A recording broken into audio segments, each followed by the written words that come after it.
Hello students, स्वागत है आप सभी लोगों का ऑप्टिक्स के लेक्चर नंबर 14 में। तो बड़ा लास्ट लेक्चर हम लोगों ने पढ़ा था शिफ्ट के ऊपर। आज मैं आपको एक और नई चीज़ सिखाऊंगा, बड़ी ही इंटरेस्टिंग है।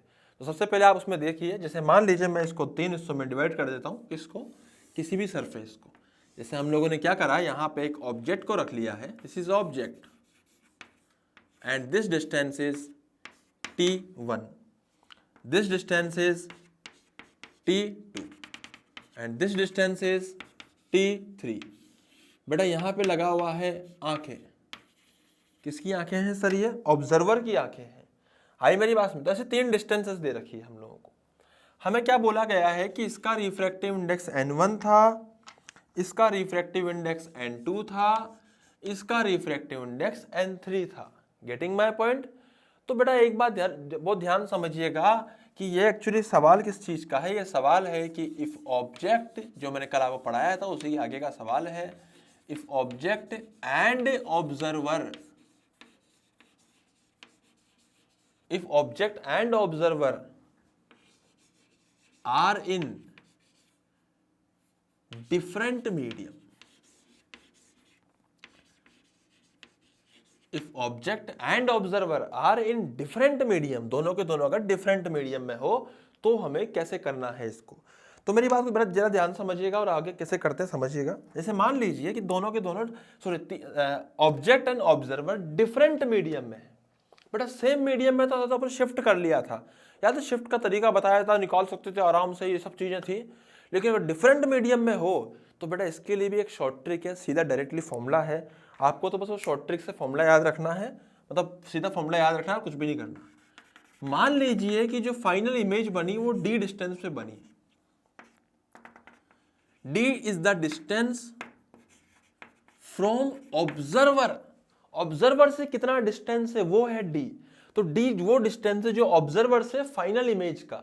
तो बेटा d को निकालने का सीधा सीधा डायरेक्ट तरीका होता है, मैं लिख रहा हूं यहां पे n ऑफ ऑब्जर्वर, ऑब्जर्वर अंदर आएगा T1 अपॉन T2, या फिर इसको ऐसे लिखो अभी के लिए, इस पर्टिकुलर सवाल के लिए इसको लिखो N3 T1 upon N1 plus T2 upon N2 plus T3 upon N3।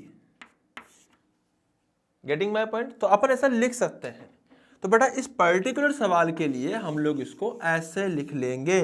और एक बात मेरी ध्यान समझिएगा, गौर करिएगा, अगर मैं इसको जनरलाइज करना चाहूं तो मैं लिखता हूं यहां पे generalised formula for the d, generalised formula. तो d क्या है? d is the distance of the final image from the observer. Observer से सीधा कितने, कहां पे बनेगी? सीधा d। तो d कितना होगा बेटा? d होगा, इसको याद करने का तरीका है n of observer sigma ti upon ni, खत्म। और जो i है उसकी वैल्यू है 1 से लेके कैपिटल N तक। n is the number of slabs, कितने आ रहे हैं? 1 2 3 4 5 6 7 8। अरे कुछ नहीं करना, सबके t से n को डिवाइड करना है और मल्टीप्लाई किससे करना है? ऑब्जर्वर के n से। बेटा यही तरीका है इसको याद रखने का, सबके t को n से डिवाइड करना, सबको जोड़ देना है। देखो जैसे यहाँ पे मैं बात करूं, अब यहाँ पे हो सकता है कि हम लोगों को वो क्या दे रखा होता, मान लो इट मे बी पॉसिबल कि हमें डिस्टेंस दे दी होती। तो T1 है, मान लो 15 सेंटीमीटर गिवन होती, मान लो T2 है वो हमें गिवन होती साहब 10 सेंटीमीटर, या 20 कर लो इसको, 20 सेंटीमीटर, है ना भैया। मान लो जो T3 है वो हमें गिवन होती 36 सेंटीमीटर। मान लो कि जो N3 है वो हमें गिवन है 1.8 सेंटीमीटर, N2 है वो 2 गिवन है और N1 जो है वो 1.5 गिवन है। तो भैया यहां से अगर मुझे आंसर निकालना होता, यहां से d निकालना होता कि ऑब्जर्वर से कितना दूर है ऑब्जेक्ट की इमेज फाइनल, तो मैं क्या करता? सीधा सीधा लिखता d बराबर N3। N3 नहीं, ऑब्जर्वर का क्या मीडियम है, जिस मीडियम में ऑब्जर्वर लिखा हो उससे मल्टीप्लाई करना है आपको बाहर। तो ऑब्जर्वर किस में रखा हुआ है? 1.8 में। तो पुट कर दे इसको, तो 1.8। अब T1 अपॉन N1, पहला वाला T1 15, N1 उसी का 1.5, दूसरा वाला 20, उसी का डिवाइड 2 कर दो, तीसरा वाला 36, उसी को डिवाइड कर दो 1.8 से। वाह वाह, शानदार, जोरदार, जबरदस्त। अबे आ रहा है ना, पक्का ना?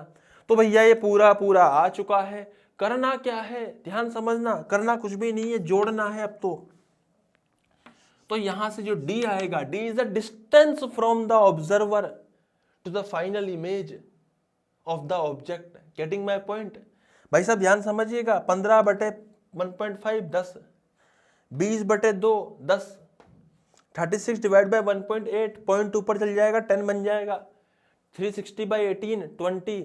तो बेटा 20, 10 और 10 लिख देता हूं, हालांकि मैं यहाँ पे 1.8, 10 + 10 + 20, तो 20 + 10 30, 30 + 10 40, 40 × 1.8, तो ये कितना आंसर आएगा? 1.8 × 40। एंड आफ्टर सॉल्विंग दिस, देखो 0 से मल्टीप्लाई कर दो, 10 से मल्टीप्लाई कर दो, 18 हो जाएगा, 18 × 4, तो 18 का डबल 36, 36 का डबल 72, तो 72 is the answer. 72 is the answer किसका? कि ऑब्जर्वर से कितनी डिस्टेंस आएगी? 72 सेंटीमीटर। भाई साहब पहले कितनी थी? 15 + 20 35 + 36 71, पहले 71 थी। इसका मतलब जो ऑब्जेक्ट है, वो जो इमेज है, वो ऑब्जेक्ट से 1 सेंटीमीटर पीछे की तरफ शिफ्ट हो गई। मतलब शिफ्ट यहाँ पे नेगेटिव हुआ, वो भी बैक साइड में। वहां शिफ्ट निकाला करते थे, जितना शिफ्ट आया पॉजिटिव आया तो आगे, नेगेटिव आया तो पीछे। मतलब पॉजिटिव आया तो उस डायरेक्शन में, जिस डायरेक्शन में यूजफुल रे होंगी, नेगेटिव आया तो उसके ऑपोजिट होंगी। यहां पे शिफ्ट से मतलब नहीं है, यहां मतलब है कि ऑब्जेक्ट से डायरेक्ट डिस्टेंस कितनी होगी इमेज की, फाइनल इमेज की, तो वो हम लोग इस फॉर्मूले से सीधा निकाल सकते हैं। और एक बार डिस्टेंस निकल गई तो भैया 72 है, पहले डिस्टेंस 71 थी, तो शिफ्ट हुआ, वो पीछे की तरफ हुआ तो -1 का शिफ्ट हो गया, खत्म बात। शिफ्ट पूछा है तो भी निकाल सकते हैं, डिस्टेंस पूछा है तो भी निकाल सकते हैं, लेकिन बात पहले यहां डिस्टेंस की करते हैं। Getting my point? आ गया ना? तो बेटा यहाँ पर्टिकुलरली 2 केस होते हैं, एक होता है object and observer are in the same medium, और आज वाला केस है object and observer are in different medium. तो इसका जनरलाइज फॉर्मूला ये वाला होता है, जिसको आपको याद रखना है, ये बहुत ही इंपॉर्टेंट है, इसको अच्छे से याद रख लीजिएगा, भूलना मत, और फटाफट से इसको नोट डाउन कर लीजिए, फटाफट से इसको लिखिए जल्दी से, फिर आगे बढ़ते हैं।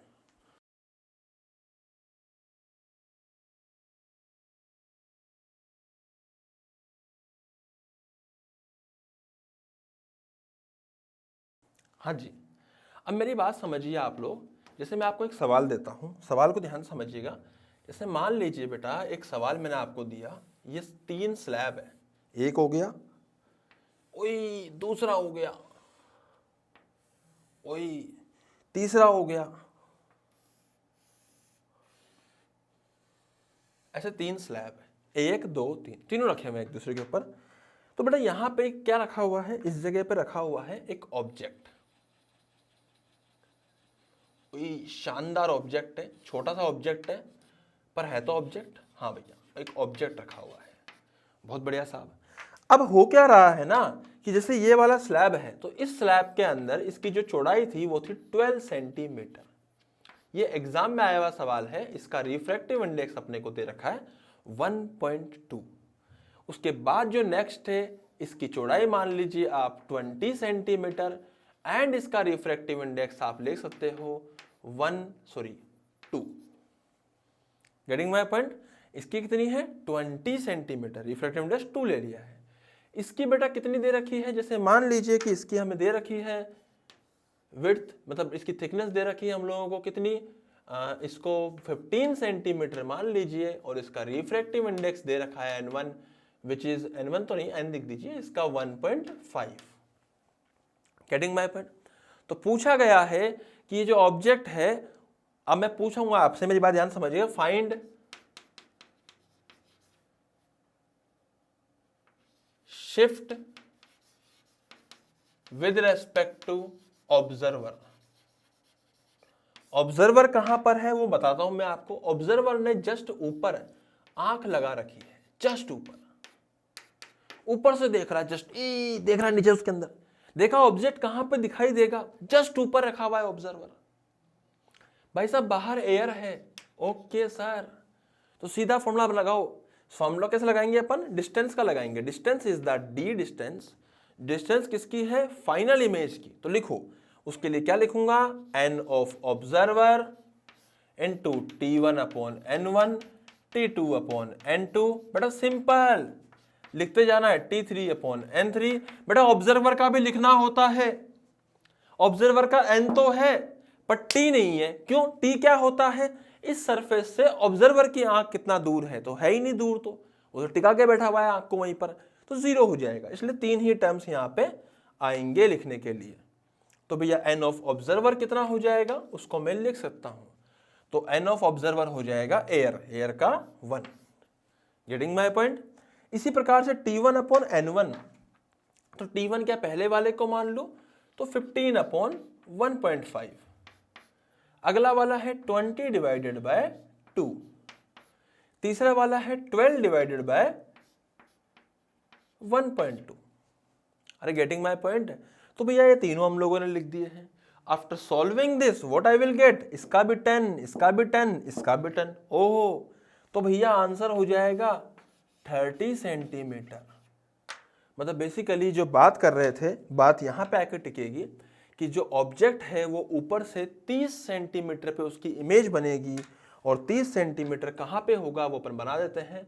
मतलब उसको यहां पर समथिंग कहीं पर 15 और 20 35 हो गया, तो 30 सेंटीमीटर यहां पे कहीं पे उसको इमेज दिखाई देगी, फाइनल इमेज।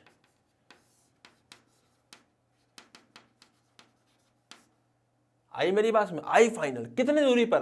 30 सेंटीमीटर की दूरी पर, मतलब अपर सरफेस से उसको 30 सेंटीमीटर की दूरी पर ऑब्जेक्ट की इमेज दिखाई देगी। तो बेटा शिफ्ट कितना हो जाएगा? शिफ्ट निकालने के लिए मैं क्या करूंगा? मैं लिखूंगा आप शिफ्ट, समझना पहले कहां था? बॉटम मोस्ट पॉइंट पर। भाई साहब मेरी बात ध्यान समझिएगा, पूरी डिस्टेंस कितनी है? 20 प्लस 15 35, 35 प्लस 12 47।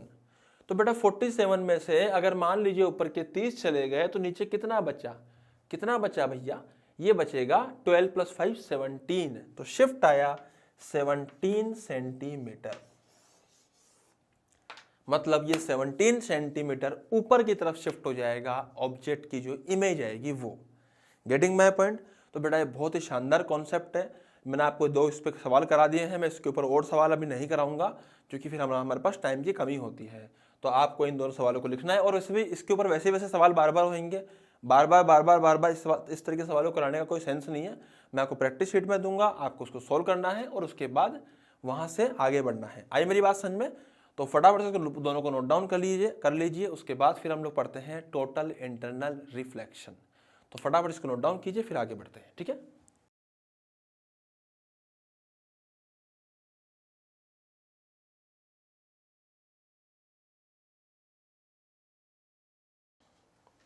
हाँ भाई, तो अभी मैंने आपको जो बताया है इसमें एक छोटी सी चीज और रह गई बेटा, तो उसको भी आप देख लीजिए। इसको हम लोग बोलते हैं लैटरल शिफ्ट। लैटरल शिफ्ट,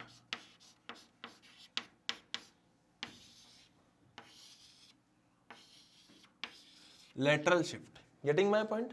तो भैया लैटरल शिफ्ट को ध्यान रखना है हम लोगों को। लैटरल शिफ्ट में क्या आएगा? जैसे मान लीजिए कि जैसे ऐसे ऐसे क्या हो रहा है ना, ये अपने पास स्लैब रखा हुआ है। अब ये स्लैब जो है इसमें ऐसे लाइट गिराई हम लोगों ने, लो भैया बहुत बढ़िया।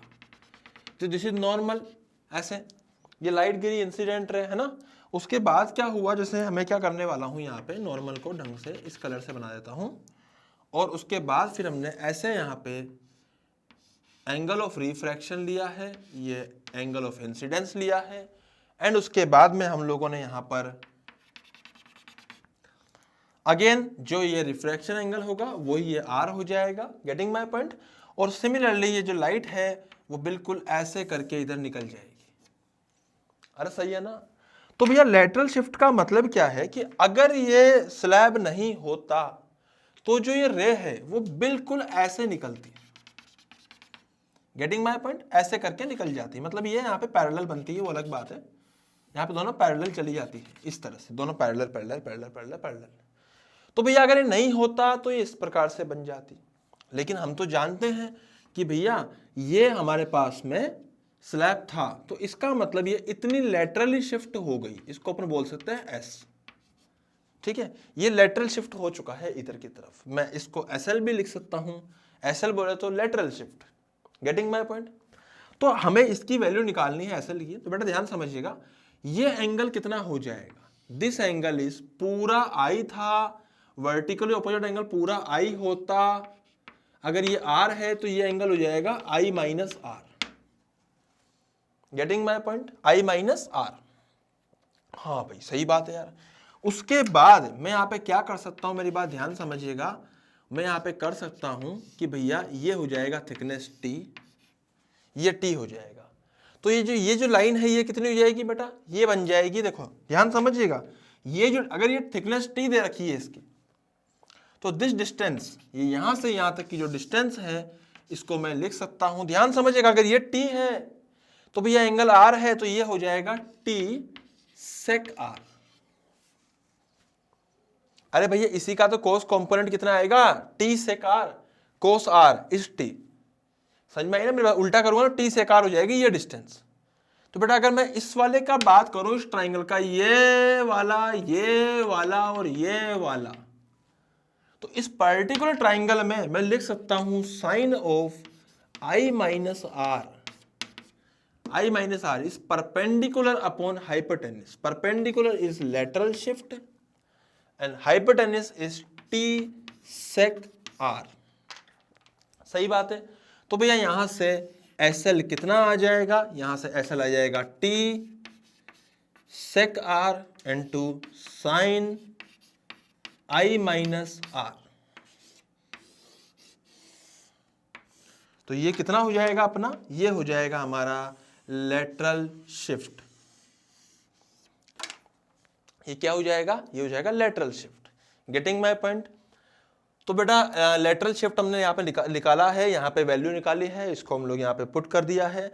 ये टी था तो ये टी सेकार हो जाएगा, बिल्कुल सिंपल सी चीज है ना, ये टी सेकार हो जाएगा। बेटा यहाँ पे हमने ट्राइंगल में साइन लो लगाया, साइन के अकॉर्डिंग क्या हो जाएगा, साइन लो नहीं में साइन की वैल्यू निकाली, sine I minus R is perpendicular upon hypotenuse, perpendicular is SL, hypotenuse टी सेकार, उसी के वैल्यू को यहाँ पुट करा, सोल्व करने पे एसएल आ चुका है, तो लेटरल शिफ्ट की वैल्यू यहाँ पे आ चुकी है। तो बेटा इसको फटाफट से नोट डाउन कीजिए, देन उसके बाद स्टार्ट करते हैं TIR, टोटल इंटरनल रिफ्लेक्शन। फटाफट से नोट डाउन कीजिए जल्दी से।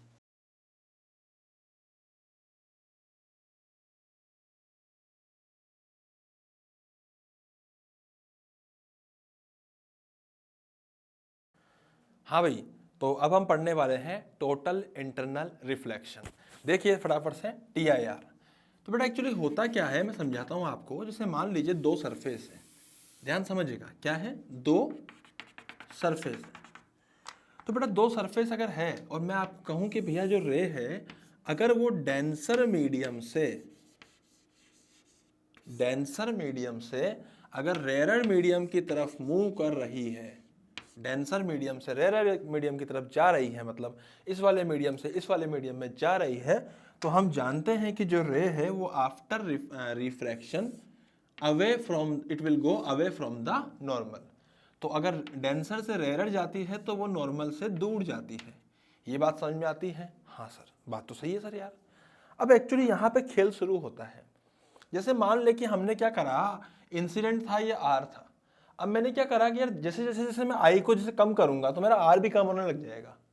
जैसे जैसे मैं आई को बढ़ाऊंगा, तो जब मैंने आई को बढ़ाना स्टार्ट किया तो मेरा आर कम, जैसे आई जा रहा है जो तो आर कम हो रहा है जो, आई मेरी बात समझे, अगर आई ऐसे जा रहा है जो बढ़ रहा है तो आर कम नहीं हो रहा, मतलब बढ़ रहा है यार, ऐसे बढ़ते बढ़ते नीचे की तरफ आ रहा है।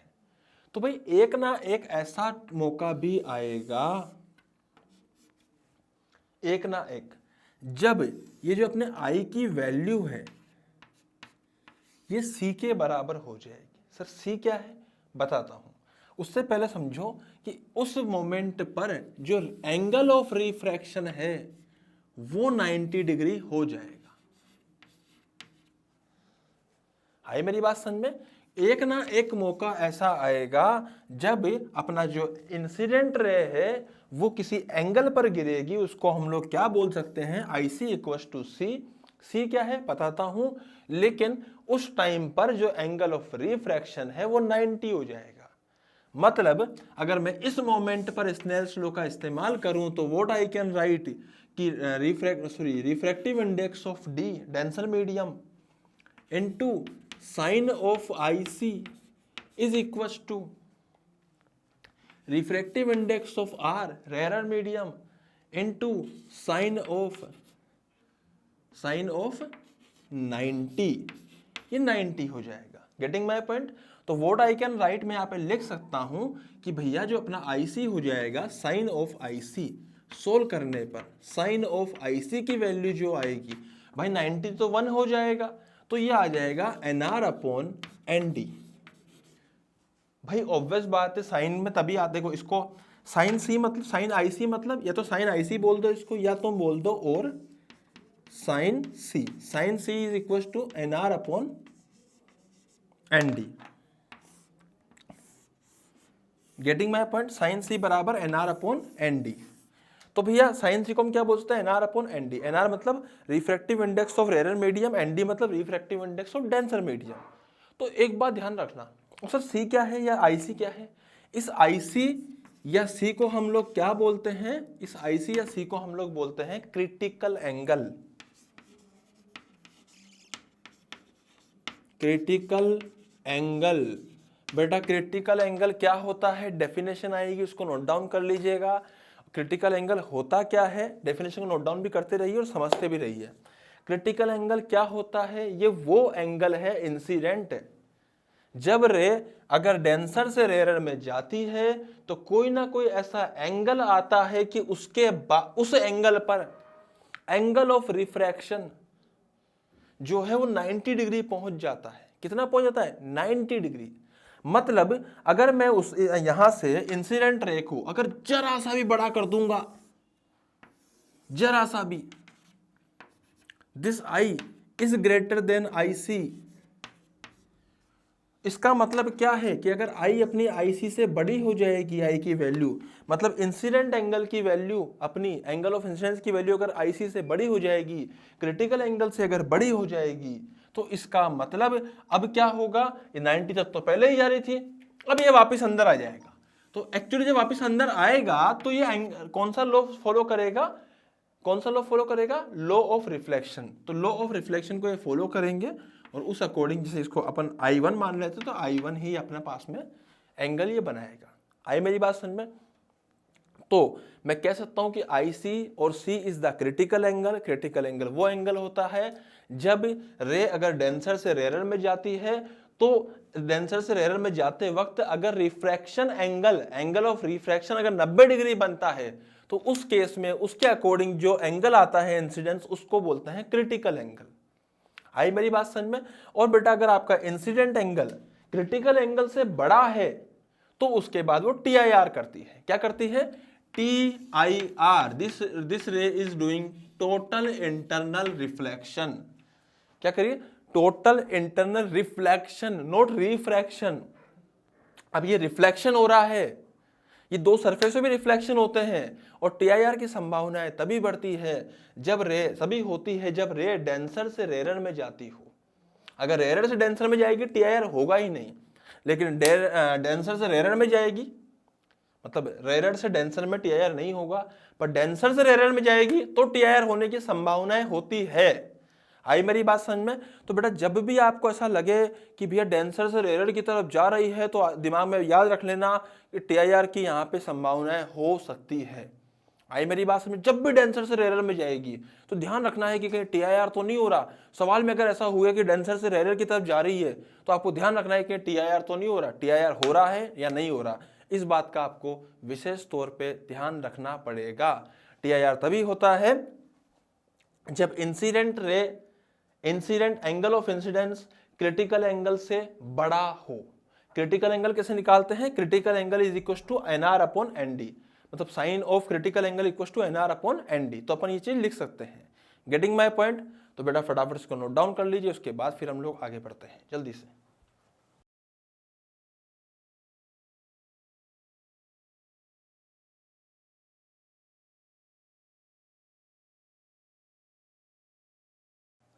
हाँ जी बेटा, तो बेटा आपने नोट डाउन कर लिया है, आपने क्रिटिकल एंगल की डेफिनेशन नोट डाउन कर ली है। मैं आपको यहाँ पे कुछ चीज़ें बताता हूँ, ध्यान से देखिए आप यहाँ पे।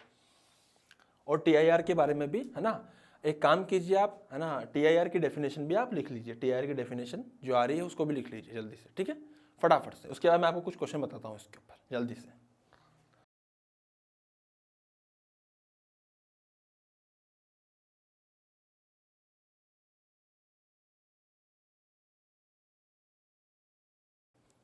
हाँ जी, अब मेरी बात ध्यान समझिएगा, मैं आपको सवाल देता हूँ। सवाल देखिए, मान लीजिए कि ये सरफेस दे रखी है, इसका रिफ्रैक्टिव इंडेक्स दे रखा है अपने को 2 और इसका दे रखा है √3, N1 N2, इसका दे रखा है √3। भाई साहब जो रे है ना वो यहां से लेके इस वाले में जा रही है। पूछा है find critical angle, critical angle पूछा है, फाइंड क्रिटिकल एंगल। भाई साहब क्रिटिकल एंगल कितना हो जाएगा इसमें पूछा गया है, तो क्या करना है, कौन सोचना समझना है, इसमें परेशान नहीं होने का, लिखना है सीधा सीधा। कितना आएगा भैया क्रिटिकल एंगल साहब? साइन सी होता है NR/ND। नहीं याद रहे तो इतना याद रखना, साइन कभी भी बड़ा अपन छोटा नहीं होता, वो हमेशा छोटा अपन बड़ा होता है। अबे साइन की वैल्यू हमेशा 1 से छोटी होती है ना, तो डिनोमिनेटर हमेशा छोटा बड़ा आना चाहिए ना भैया।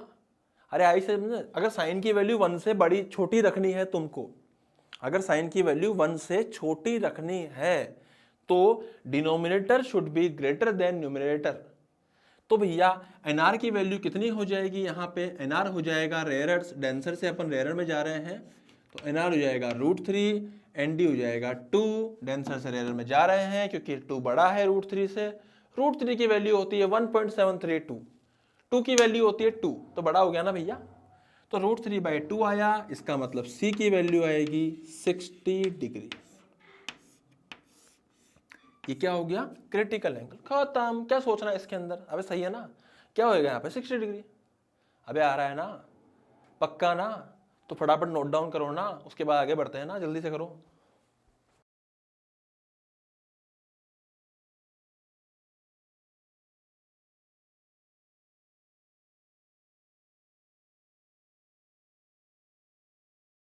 हाँ भैया, अब मैं आपको यहाँ पे बहुत सारे क्वेश्चंस करवाऊंगा, आप देखते रहिए फटाफट फटाफट।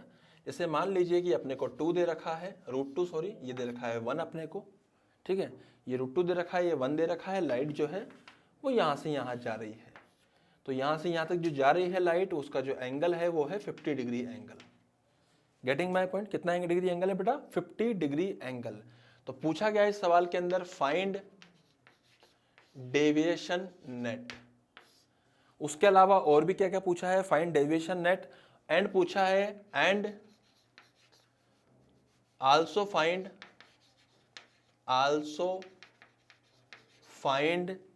क्या पूछा है इसके अलावा? Also find angle of refraction और रिफ्लेक्शन।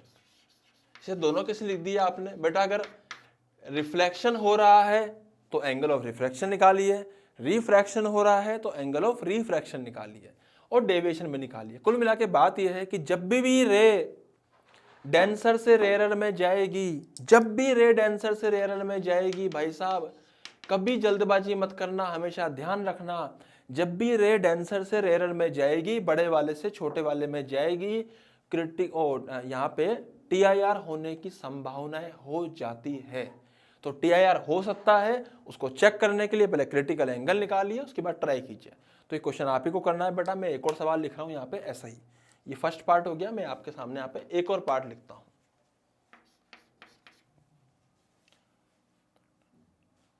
यहां कर देता हूं एक और।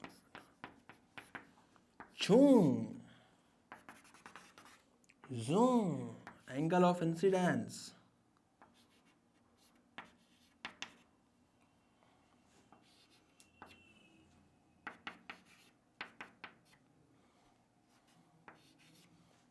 बताइए दोनों केस के अंदर TIR होगा कि नहीं होगा?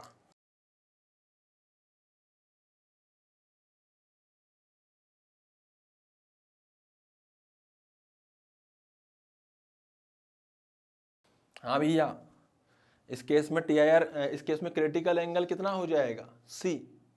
तो मैं क्या लिख दूंगा यहाँ पे? मैं लिख दूंगा यहाँ पे साइन सी बराबर N R upon N D, मतलब रेयर अपॉन डेंसर। रेयर वो होता है जो छोटा होता है, डेंसर वो होता है जो बड़ा होता है। Getting my point? तो √2 हमने लिख दिया है। तो यहाँ से क्रिटिकल एंगल आ रहा है 45 degree. Getting my point? Critical angle कितना आ रहा है? 45 डिग्री।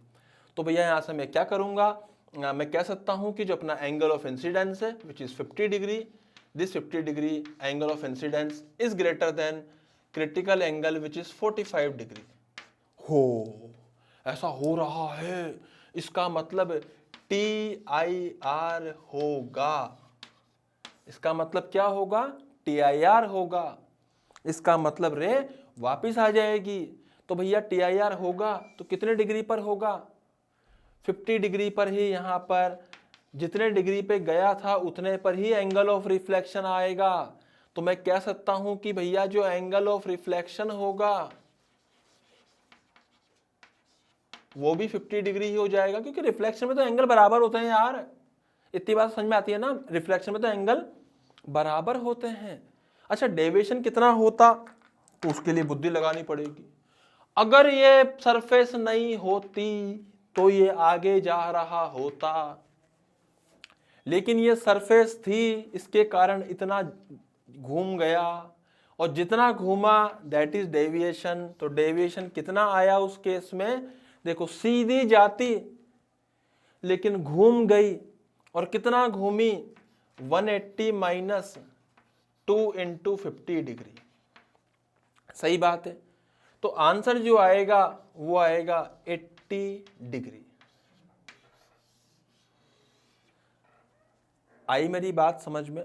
तो आंसर हो जाएगा डेल्टा बराबर 80 डिग्री। Getting my point? तो बेटा ये सिंपल सवाल था यहाँ पे हम लोगों ने जो किया है। नेक्स्ट वाला आप ही को करना है, जल्दी से कीजिए फटाफट से।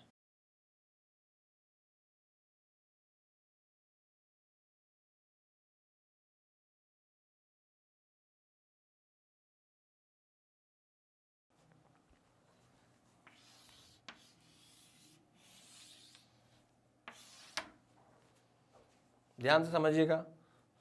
तो भैया यहाँ पे कितना हो जाएगा? यहाँ पे हो जाएगा साइन सी। सबसे पहले चेक कीजिए क्रिटिकल एंगल। साइन सी छोटा वाला अपन बड़ा वाला, छोटा वाला 1 है, बड़ा वाला 2 है, डेंसर से रेयर में जा रही है। क्रिटिकल एंगल TIR की होने की संभावना है, क्योंकि पिछली बार नीचे से ऊपर जा रही थी तो डेंसर से रेयर था, अब की बार ऊपर से नीचे आ रही है तो भी डेंसर से रेयर में आ रही है। तो भैया 1/2 लिख दीजिए। तो सी की वैल्यू आएगी 30 डिग्री। ओहो ओहो भाई साहब, यहाँ पे तो क्या हो रहा है? एंगल ऑफ इंसिडेंस है 45 डिग्री। ओहो, दिस इज ग्रेटर देन सी बराबर 30 डिग्री। भाई अपना आई 30 से बड़ा है ना, तो भैया TIR होगा। तो लिख दो भैया, यहाँ पर भी TIR होगा। और भैया अगर TIR होगा तो रे वापस 45 पे जाएगी। इसमें क्या सोचना है इतना? अगर समझ में आ रहा है ना, तो भैया एंगल ऑफ रिफ्रैक्शन आएगा सेम 45 डिग्री। भैया अगर मान लीजिए यहाँ पर अगर ये सरफेस नहीं होती तो ये रे सीधी जाती, लेकिन ये अगर रे सरफेस है तो इसके कारण ये रे ऐसे घूम गई। और कैसे घूमी? क्लॉकवाइज की एंटी क्लॉकवाइज? क्लॉकवाइज। तो कितना घूमी? 180 माइनस 90, तो ये 90 डिग्री घूमी है clockwise. This is the deviation. इस केस में क्लॉकवाइज घूमी थी कि एंटी क्लॉकवाइज? बेटा इस केस में भी क्लॉकवाइज घूमी थी, इसमें भी क्लॉकवाइज घूमेगी। इसमें क्लॉकवाइज, इसमें भी क्लॉकवाइज। Getting my point? तो ये दो केस हम लोगों ने लिए हैं बेटा, किसके ऊपर? क्रिटिकल एंगल के ऊपर। तो आप फटाफट से इसको नोट डाउन कीजिए, उसके बाद फिर अपन लोग आगे बढ़ते हैं। जल्दी से नोट डाउन कीजिए फटाफट से, फास्ट।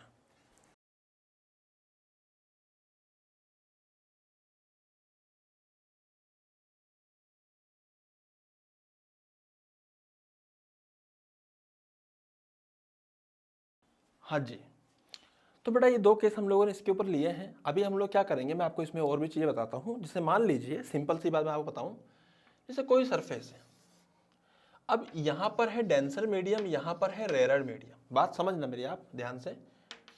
ऐसे हमने क्या करा, एक रे डाली इसके ऊपर इस प्रकार से। Getting my point? ऐसे रे डाली है, बात समझना ध्यान से। तो भैया अगर मैंने ऐसे रे डाली है इसके ऊपर, ठीक है, अगर मैंने ऐसे इसके ऊपर रे डाली है तो ये जो एंगल है, this angle is angle of incidence.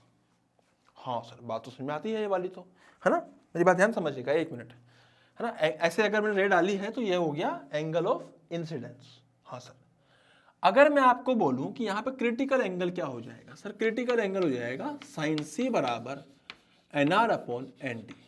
क्या यहाँ पे TIR होने की संभावनाएं है? हाँ, क्यों? क्योंकि डेंसर से रेयर में जा रहा है, संभावना है, तो चेक कर लीजिए।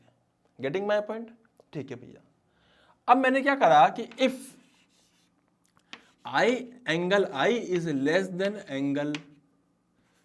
Angle I is less than angle C, अगर अपना I जो है वो C से छोटा है, क्रिटिकल एंगल से छोटी वैल्यू है, तो वो क्या करेगा? रिफ्रैक्शन। हाँ भाई, समझ में आता है। तो अगर मान लीजिए I की वैल्यू C से छोटी है तो वो रिफ्रैक्शन करेगी और कुछ ऐसे रे निकल जाएगी। मैं बना देता हूं यहाँ पे, कुछ ऐसे रे निकल जाएगी। अब वो जैसे भी निकल रही है एग्जैक्टली, है ना, ऐसे कुछ रे निकलेगी। अगर ये सरफेस नहीं होता तो भैया सीधी निकलती, ओई ऐसे, सही बात है ना। लेकिन ये सरफेस है तो ये इतनी घूमी है। अरे सही है ना। तो भैया ऐसे निकलती सीधी, ऐसे ये वाला और ये वाला कितना हो जाता? देखो ध्यान से देखना बेटा, ध्यान समझिएगा यहाँ पे एक्चुअली हो क्या रहा है। ये पूरा जैसे मान लीजिए ऊपर वाला हो गया और ये वाला हो गया, तो ये एंगल हो जाता अपने पास में I,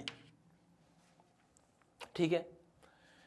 ये एंगल यहां से यहां तक कितना हो रहा है? ये हो जाएगा अपना R, एंगल ऑफ रिफ्रैक्शन। तो ये कितना हो जाएगा? R minus I। This is what? Deviation. Getting my point? तो बेटा डेविएशन जो हो जाएगा वो हो जाएगा रिफ्रैक्शन के केस में R माइनस I। हाँ सर, बात समझ में आती है। अबे आर ही तो होगा ये, रिफ्लेक्शन एंगल नहीं है ये, रिफ्रैक्शन है। तो रिफ्रैक्शन माइनस I बराबर R माइनस I, डेल्टा हो जाएगा डेविएशन। तो व्हाट आई कैन राइट कि डेल्टा हो जाएगा R माइनस I। हाँ भाई, ये मैं समझता हूँ, ये मैं समझता हूँ। तो मैंने इसको ऐसे लिख दिया है, कोई दिक्कत नहीं है, लिख दो, क्या फर्क पड़ता है। हाँ भैया, अब मैं क्या बोलूंगा आपको? अब मैं बोलूंगा आपको कि डेल्टा बराबर R माइनस I, मैंने यहाँ पे वैल्यू को ले लिया है। अब बेटा एक बात समझना, अगर मैं यहाँ पे स्नेल्स लॉ का इस्तेमाल करूं तो ND into sine of I is equal to NR into sine of R। सही बात है, ND इंटू साइन I बराबर NR into sine R। Getting my point? अब मैं यहाँ से R की वैल्यू निकाल सकता हूं, तो साइन R कितना हो जाएगा? जरा ध्यान से देखिएगा, वो हो जाएगा ND अपॉन NR, ठीक है, ऐसे, इंटू साइन I। अरे सही है ना। तो बेटा यहां से मैं क्या कर सकता हूं, आप देखिए ध्यान से, जो डेल्टा आएगा, इस डेल्टा को मैं यहां पे क्या करूंगा, R की जगह इसको साइन R जो लिखा हुआ है ना, तो बेटा R की वैल्यू क्या आएगी? R की वैल्यू आएगी सर साइन ऑफ इनवर्स, बाकी ये पूरा आइटम एज इट इज। ये पूरा आइटम कितना है? ये है ND upon NR into sine of I। मेरी बात समझ में अरे आ रहा है ना? इसको ऐसे लिख सकते हैं अपन माइनस I। तो ये बड़ी गंदी सी यहाँ पे वैल्यू आई, जो कि कभी भी काम नहीं आती है। बस मैंने ऐसे ही लिख दी है, कुछ नहीं है। आपको तो बस डेल्टा बराबर R माइनस I निकालना आना चाहिए। मैंने ऐसे बता दिया कि ठीक है, यहाँ से अगर मान लो कभी बाई चांस R निकाल पाओ तो R की वैल्यू यहाँ पुट करनी है, R माइनस I कर देना है। जनरलाइज कंडीशन में हमेशा तो अपन साइन इनवर्स नहीं निकाल पाएंगे, तो अपन ऐसे लिख देते हैं। काम कुछ नहीं आ रही, तुम्हारा टेंशन मत लो, बस मैंने लिख दिया ऐसे ही, समझ लो ऐसे ही, बस दिखावे के लिए कि हाँ हमें भी आता है, ठीक है। कुछ नहीं बेटा, इसको सिर्फ अपने को क्या करना है, लिखना है। एक्चुअली मैं इसको इसलिए लिखा है, उसके पीछे कारण कुछ और है, वो कारण मैं भी आपको आगे समझाऊंगा। कारण एक्चुअली क्या होता है कि जब हम लोग ग्राफ बनाते हैं तो ग्राफ बड़ा इंपॉर्टेंट होता है ना।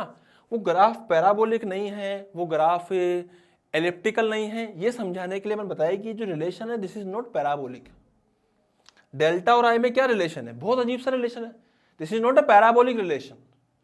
Getting my point? तो एक ग्राफ आएगा, वो ग्राफ इंपॉर्टेंट है, वो ग्राफ मैं भी आपको समझाऊंगा। तो आप फटाफट से पहले एक काम कीजिए, इसको नोट डाउन कीजिए, उसके बाद फिर हम लोग आगे बढ़ेंगे जल्दी से।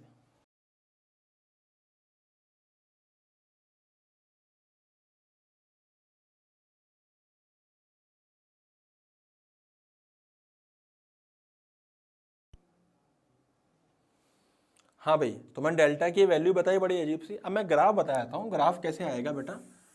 आपको बस ये ग्राफ को याद रखना है, क्योंकि इसके ऊपर कई बार सवाल आ जाते हैं। तो ये अपना आई हो जाएगा, ये अपना डेल्टा हो जाएगा, और ग्राफ की वैल्यू कुछ ऐसे आती है। पहले तो एक ऐसे आएगा। अब ये दिखने में पैराबोलिक लगता है, कहीं आलतू फालतू किताबें तुम उठाओगे तो वहाँ पैराबोलिक लिखा भी होता है, पर ये पैराबोलिक है नहीं भैया। ये पैराबोलिक रिलेशन है क्या कहीं से भी कहीं तक? वो इसीलिए बताया मैंने यहाँ पे तुम लोगों को। आई मेरी बात समझ में, ये पैराबोलिक नहीं है। आई मेरी बात समझ में। तो this graph is of delta and I. तो इसका ऐसे ग्राफ आएगा बेटा, स्ट्रेट लाइन आएगा, ये आएगा। ये एक्चुअली होता है, ये जो अपने को दिखा रहा है ना, ये वाला कर्व, ये पैराबोलिक नहीं है, पर ये कर्व होता किसके लिए है? ये कर्व होता है IC और C तक के लिए। अगर क्रिटिकल एंगल तक की बात करेंगे तो यही कर्व रहेगा। अगर उसकी आगे की बात करेंगे तो फिर क्या होता है? फिर होता है साहब, देखो यहां पर हो जाएगा अपना π/2 -C, है ना, और यहां हो जाएगा π-2C।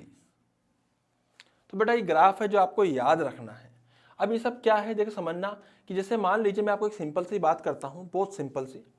ये अपने पास में सरफेस है बेटा, इस सरफेस में यहाँ पे क्या हो रहा है समझना, यहाँ n2 दे रखा है, यहाँ n की वैल्यू 1 दे रखी है।